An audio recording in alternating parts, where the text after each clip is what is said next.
Facets of understanding Harappan civilization. Facets of the Harappan civilizations. New techniques and sites.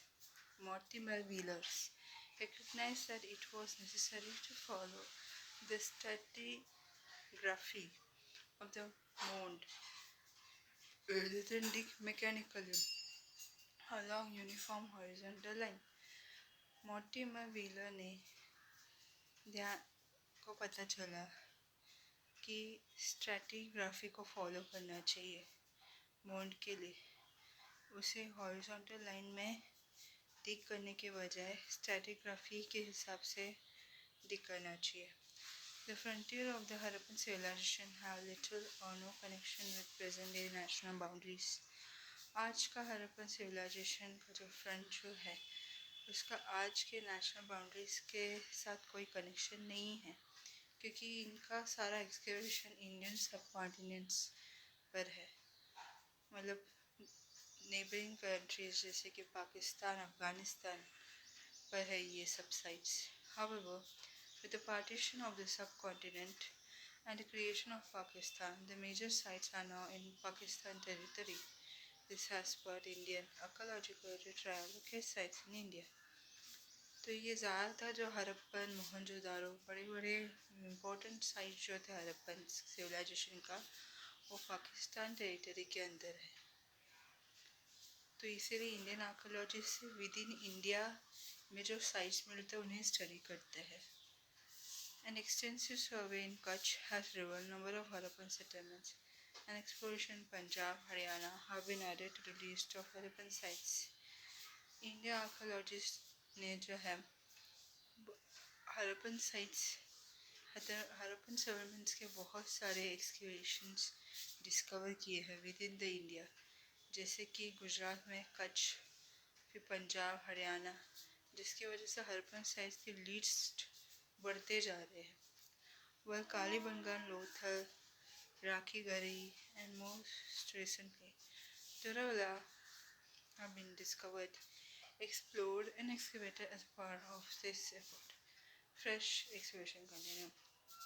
तो कालीबंगा लोथल राखी गरही और दूसरा धोलावीरा इन्हें भी डिस्कवर किया गया. इनका भी एक्सकेवेशन किया गया और काफ़ी नए नए फ्रेश एक्सकेवेशन कंटिन्यू होगा.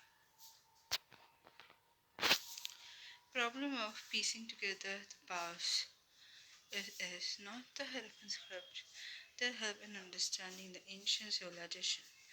Rather, it is more evident that allow archaeologists to better reconstruct Harappan life. This material could be pottery, tools, ornament, households, objects, etc. तो ये हरप्पन स्क्रिप्ट नहीं है. तो हरप्पन स्क्रिप्ट ने हेल्प नहीं किया एंशियंट सिविलाइजेशन को समझने के लिए लेकिन जो मटेरियल एविडेंस जो आर्कियोलॉजिस्ट को मिला उन्होंने हेल्प किया आर्कियोलॉजिस्ट को हरप्पन सिविलाइजेशन के बारे में समझने के लिए. हरप्पन के लोग कैसे लाइफ जीते थे ये मटेरियल जैसे कि potteries tools ornaments house holds objects गहने ये सब ने हेल्प किया था आर्कियोलॉजिस्ट को कि हरप्पन के लोग कैसे जीते थे. Organic materials such as cloth, leather, woods and reeds generally decompose, especially in tropical region. But the thing that survives are stones, burnt clays or terracotta, metals, etc. Organic materials जैसे कि कपड़े, leathers, लकड़ी, reeds ये सब कुछ decompose हो गए tropical regions में. ये ट्रॉपिकल रीजन में धूप बहुत रहता है तो ऑर्गेनिक मटेरियल जल्दी डीके हो जाता है लेकिन कुछ चीज़ें सर्वाइव हो गई जैसे कि पत्थर जला हुआ क्ले टेराकोटा मेटल ये सब डिकम्पोज नहीं होते हैं. It is also important to remember that only broken or useless objects could have been thrown away. ये भी इम्पॉर्टेंट है कि जो टूटा हुआ या यूजलेस ऑब्जेक्ट है उसे ही शायद से बाहर फेंका जाता है. Other thing will probably have been recycle और दूसरे जो चीज़ें हैं उसे रिसाइकल करते हैं. Consequently valuable artefacts that are found intact were either lost in the past or hoarded and never retrieved. Valuable artefacts जो मिलता है लॉस्ट होता है, पास में होल्ड होता है, कभी रिट्रीव नहीं होता. Classifying finds of archaeologists. One simple principle of classification is in terms of material, such as stones, clays, metals, bones, ivory, etc. कुछ क्लासिफिकेशंस जैसे कि कुछ प्रिंसिपल क्लासिफिकेशन मटेरियल जैसे कि stone, clay, metal, bone, Ivory. Second and more complicated is in terms of functions. Archaeologists have to decide whether an artifact is a tool or ornament or both or something. Classifying finds of archaeologists. One simple principle of classification is in terms of materials such as stones, clays, metal, bones, ivory. तो काफ़ी simple principal classification है material के हिसाब से. Stones, clay, metal, bones, Ivory. Second and more complicated in terms of function, archaeologists have to decide whether an artifact is a tool or ornament or both or something meant for ritual. दूसरा सबसे complicated चीज़ जो है function के term के हिसाब से अगर उसको डिसाइड करना था कि आर्टिफैक्ट जो है टूल या फिर ऑर्नामेंट या दोनों भी है या दोनों भी रिचुअल के लिए यूज़ होता है. An understanding of the function of an artifact is often shaped by its resemblance with the present-day things like beads, coins, stone plates, and pots are obvious example. तो कुछ आर्टिफैक्ट्स का function को समझने के लिए उसका शेप पे ध्यान देना ज़रूरी था जो प्रेजेंट डे की चीज़ से रिजेंबल करता है जिसके beads, coins, stone plates, pots ये obvious example है. Archaeologists